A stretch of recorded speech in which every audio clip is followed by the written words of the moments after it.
And we are back with the second segment of the GSMC Basketball Podcast presented by the GSMC Sports Network. And in this segment, we are going to continue on with this list and we are going to continue ranking these players.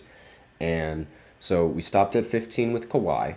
And the next player that's going to be on this list is Anthony Edwards. And I think Anthony Edwards is a dog. Like, he's confident, he has defense, he can play offense, he shoots his shots, he takes his shots. And really, the one thing that was a little bit of a problem was his postseason performance. But at the same time, I'm not really going to knock down a player who has done something that has taken the franchise years to finally be able to do. Like, be able to make the Western Conference Finals again hasn't been done since Kevin Garnett. And despite the fact that he might not have played well in, the final games of that series, he still provided and he still played and he still gave the Timberwolves that win in the series. Now, he might not have played well in the Western Conference Finals, but I like to give these young players the benefit of the doubt, because I think personally it's a little bit unfair to criticize somebody for playing bad in their first ever Western Conference Finals appearance when they have no idea what the pressure feels like. They have no idea the atmosphere. They're in a completely new environment. Obviously, they're going to be nervous. Excuse me. It's not the same as the slander I would give a team like maybe the Celtics, who make it to the Western Conference 9 out of 10 times, but only 1 out of 10 times do they end up winning the title, right? And that's sort of where the criticism comes. It's from the fact that you're always there, but you always come up short. Now, Anthony Edwards, he was just there for the first time, so it's really unfair to say that he came up short when, no one expected the Timberwolves to even beat Denver, so it's part of the reason why he gets the nod.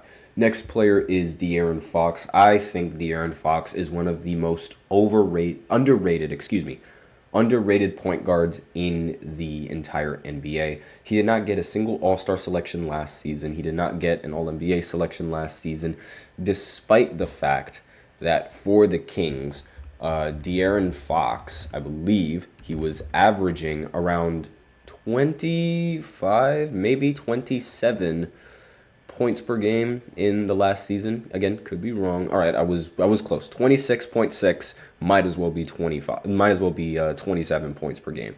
He also was able to lead the league in steals while also being able to shoot 46% from the field and average 5 assists, 4 rebounds, along with 36% from the three-point line, which is significantly better than a majority of his years for the Kings. His three-point shot has definitely improved. And the fact that De'Aaron is, barely gets talked about in the league is just, in my opinion, I think it's rather unacceptable, because he is a phenomenal player in the NBA right now. And it's just, the big problem and the big downside with him is that he plays on a really low market team, and because he plays on such a low market team, there aren't going to be that many people paying attention to his performances. Now, it should be noted that that also goes both ways, so nobody is going to be alluded to the games where he plays bad in,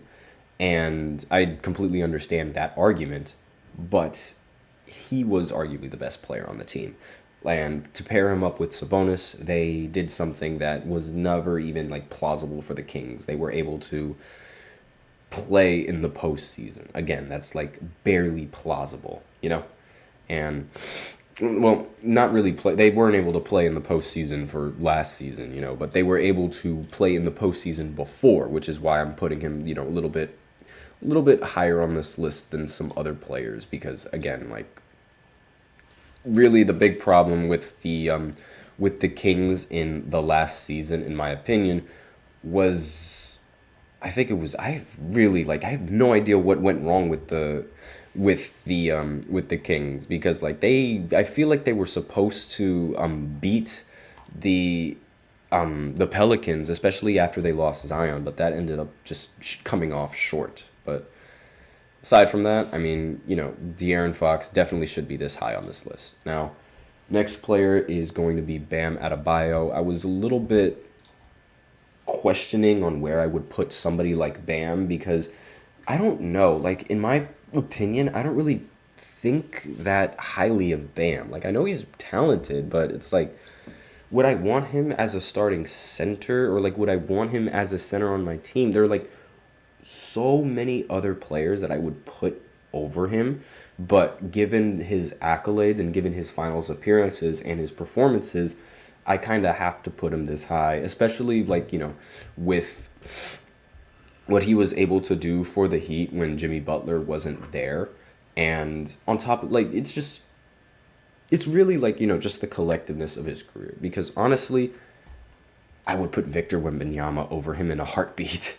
I would, but I can't, because Victor has done nothing but win a unanimous Rookie of the Year.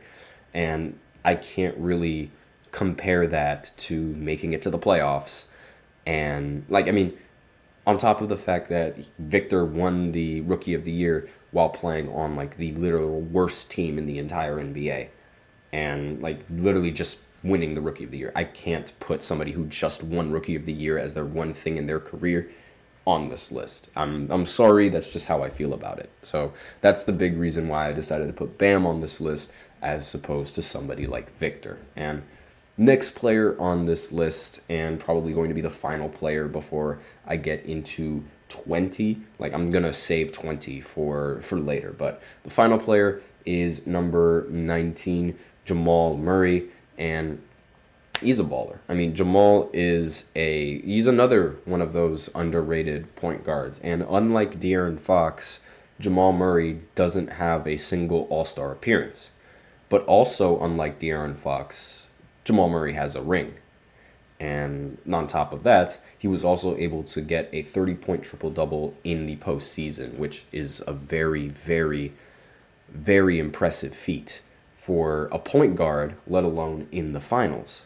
And because of that, he is, and on top of, his playoff performance. Now, the Denver Nuggets, they did blow a huge lead against the Timberwolves, but I feel like that is mainly more on Jokic than Jamal Murray. Jamal was playing really well in the first half, and they just collapsed. And I think part of that is going to be mainly like Jokic's fault as opposed to Jamal Murray's, in my opinion. Now, Jamal Murray obviously played so much better against the Lakers than he did against the Timberwolves, but that's a completely different story. And also, Jamal Murray's bubble performances as well, that's another factor into why I think he should be 19. But again, let me know in the comments what you guys think of this list. Do you guys think that it's a good list? Do you guys think it sucks? Or do you just not care? Let me know in the comments. Now, next thing we're going to talk about in the third segment is going to be the 5 failed NBA trades that could have shape-shifted the entire league. So I'll be right back after this short break. Looking for your daily fix of sports talk without having to pay for it? GSMC Sports Network is available on YouTube. Just search GSMC Sports Network. Get your fix of daily sports talk shows on YouTube, absolutely free. NFL, college football, NBA, MLB, MMA, UFC, fantasy football, and so much more. GSMC Sports Network has shows running all day long, with new sports shows starting every 2 hours. Just like on your favorite cable sports channel, except GSMC Sports Network is absolutely free. Just search GSMC Sports Network on YouTube to catch one of your new favorite shows, like the GSMC College Football Podcast, Chip Shot Football Podcast, Hoops and Heels Women's Sports Podcast, GSMC Basketball Podcast, and so many more. Check it out for yourself. GSMC Sports Network, now available on YouTube absolutely free. Search GSMC Sports Network on YouTube right now.